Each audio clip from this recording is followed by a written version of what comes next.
No, I'm about to go in. Told me that I couldn't do it, but I gotta bring it back, so they're really numb with it. Let's go. Tell me where you're from, where you stay. Now I keep it lit from the coast to the bay. Peace on the right. If you guys are sick of wasting money on packs, go check out my sponsor. They offer the cheapest and most reliable way to buy coins straight from the source. Use code MAZE at checkout for 15% off your entire order. One of the most highly debated topics in the Madden community right now revolves around the brand new movement system that EA has implemented into Madden 22. The new movement system makes your players slower, take longer to accelerate, take longer to change direction, and not jump as high for balls. So overall, they're trying to make the game more realistic, but in my opinion, it is in the wrong direction because, I don't know, I like my players to be more responsive, more agile. It makes the game more fun, even if it's not as realistic. But whether you're a big fan of the new movement or you absolutely hate it, it doesn't really matter because we're all playing the same game and we're gonna have to work with what we got. So today, I'm going to be showing you guys 5 tips to maximize the effectiveness of your user and try to overcome these obstacles that EA has implemented. Now, as always, before we get into it, we're going to go over the best and the worst comment of the day. The best comment coming from Luke the Duke, who said, the only thing more broken than Deep Blues is Maze's controller. It always inputs the wrong receiver because Maze never throws it to a covered receiver. You get me, Luke. And the worst comment coming from Amir McLean, who said, I want another 24-hour stream, Maze. And while, Amir, I do appreciate the request, I gotta say, Madden makes me mad enough as it is. But Madden 22 hours in?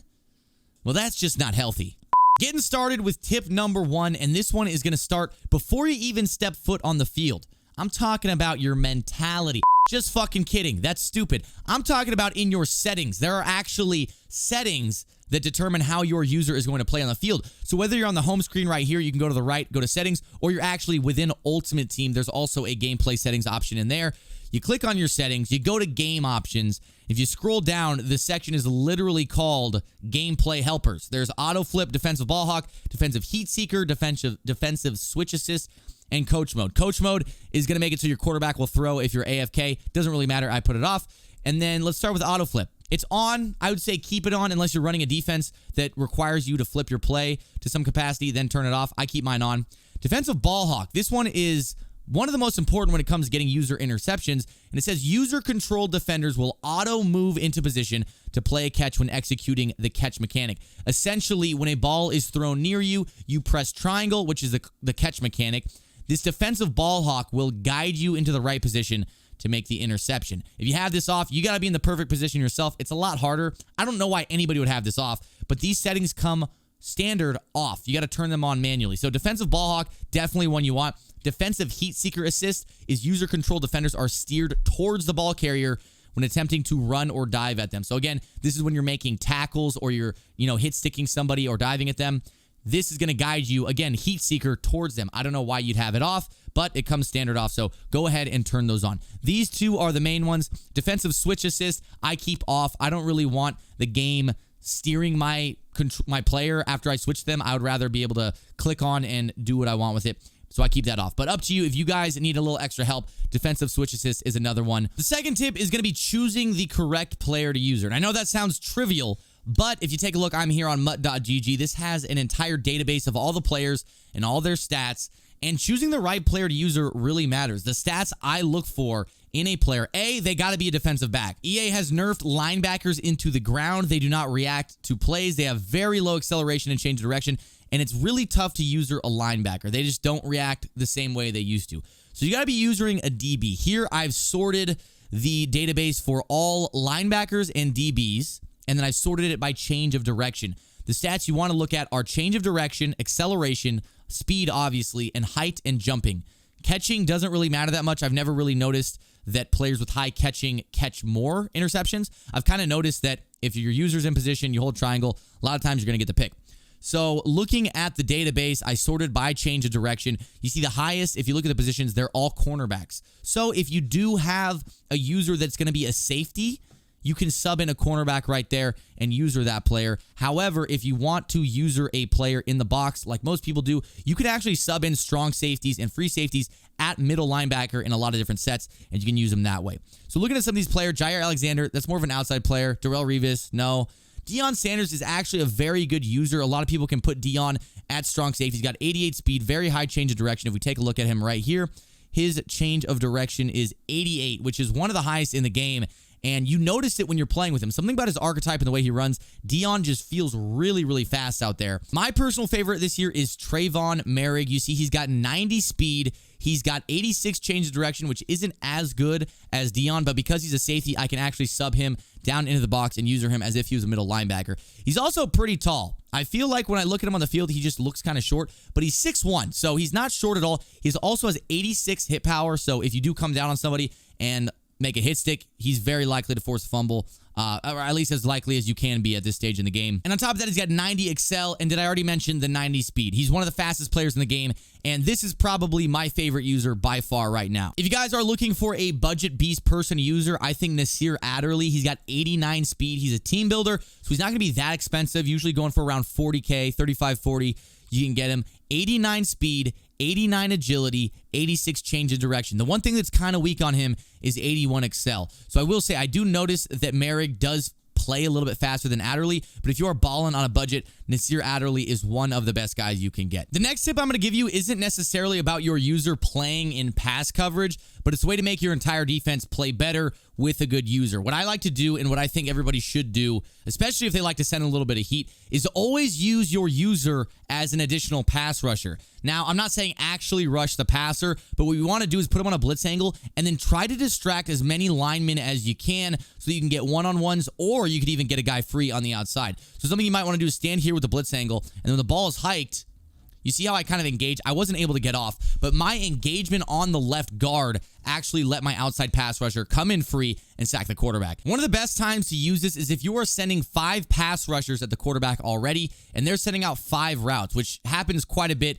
this year in Madden because offense is so good. But basically, you can use your user as a phantom 6th pass rusher and get one of your guys to come in free. So right now, we are in big nickel. We are sending 5, and I'm going to show you guys. If I just stand right here, distract somebody for long enough, you see we get a guy off the edge. I didn't do anything special there other than hover my user right near the center. He got distracted for a second, and then my DB was able to scream off the edge. Now, if you guys look at this, this is not any special type of blitz. I only sent 5 at him. I didn't even touch the center, but as you can see here, he hesitated enough. You see, he thought I was blitzing just for a second. His first instinct was to look at my user, and then because of that, this DB is able to scream off the edge, and boom, we get a sack on the quarterback. Easy as that. And so once again, my favorite time to use this technique is in nickel 3-3-5 wide, but you can use it out of pretty much any formation, any pass rush. Just wreak some havoc down there, baby. In years past, I would give the tip that you want to keep your momentum and kind of roll and round your turns. That way, you're not having to slow down and you can carry momentum into the next direction. But this year, the way they made the movement, you do slow down quite a bit when you're turning, just like you would if you were stopping your feet. So I don't really think that's as important this year as it was in years past, because you can pretty much plant your feet and change direction at a similar rate as you would if you just carried your momentum. I guess that's one of the features they added to be more realistic.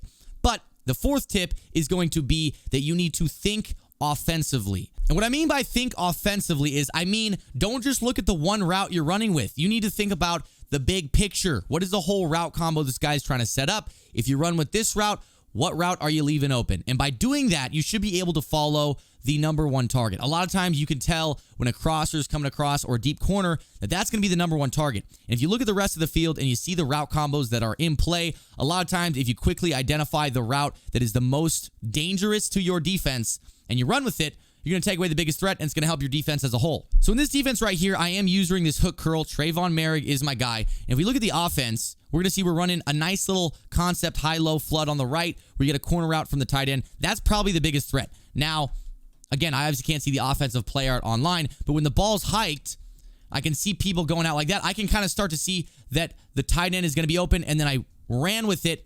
Notice that based on the route combo, the in route was coming in behind me, peeled back.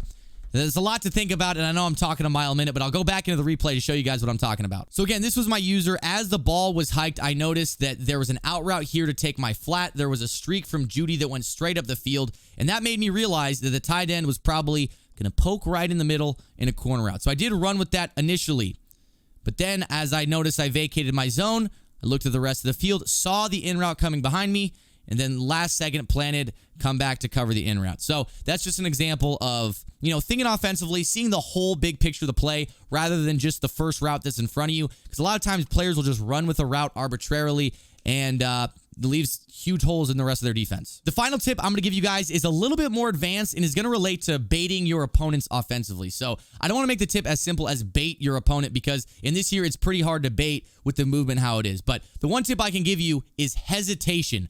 Hesitation with your user is actually going to really, really confuse your opponent and a lot of times cause them to make bad reads. So for example, if your opponent has two routes coming to the middle of the field, which a lot of route concepts do, they have crossing routes, they have drags and ins, and they have a different thing. Watch the hesitation when I hike the ball here. Instead of running with everybody, I just hesitated and he didn't know where I was going to go. In practice mode right now, the Raiders aren't doing a great job of getting to the quarterback. But in a game, a little bit of hesitation, making that user just sit there and wait for you to make a move so he can make a read is going to result in your players getting sheds or him making a bad read. So once again, that might have sounded confusing, but I'm going to try to illustrate that again. I'm playing with two controllers, so it is a little tough. But again, if you wait right here, you see I'm not even moving, but that alone was enough to confuse my opponent because the whole time I'm standing there, you see two routes are coming into me. He doesn't know which one I'm going to take. He can't even start to make a read. If I was to play it more aggressively and just choose one of those routes, run with it, he can make a much easier read versus me standing there, hesitating, and him not knowing what's going on. Now, the reason I said the hesitation tip is a little bit more of an advanced tip is because you don't really want to use it every play. Obviously, it's going to depend on what routes your opponent has on the field, and sometimes the hesitation can even really hurt you. So knowing when to use that and how to use it to your advantage is what makes it a little bit more of an advanced tip. But another example of where you could use it is I'm going to show you guys if you have two routes crossing each other. Like let's say we have two in routes right here. Now I know this route combo isn't amazing. This isn't a 200 IQ route combo, but there are a lot of route combos that have crossing routes of some kind on the field. And so again, I'm just trying to show you guys another example. If I'm hesitating right here, looks like I'm going to run with this, and then he cut back last second. There was another hook curl in there, so it didn't do a great job of showing it. But a lot of times you're going to be the only zone in the middle. So I'm going to do that again, showing if this guy wasn't there. So again, let's have these two in routes crossing. When the ball is hiked, you see I'm kind of hesitating right here. Looks like I might be running, and then I go back the other way. So that a little hesitation, a little indecisiveness intentionally can sometimes confuse a user and can work in your benefit. So all in all, we don't have a ton to work with this year in terms of the user, and that's why to get more creative than ever. And again, using the tools I presented today, hopefully you guys can improve your user and have some defense, because I know defense has been really hard this year. So anyways, if you guys did enjoy the video, please leave a like down below. Don't forget to subscribe to the channel for more tips, more gameplay, and a lot of fun. I'll see you guys in the next one.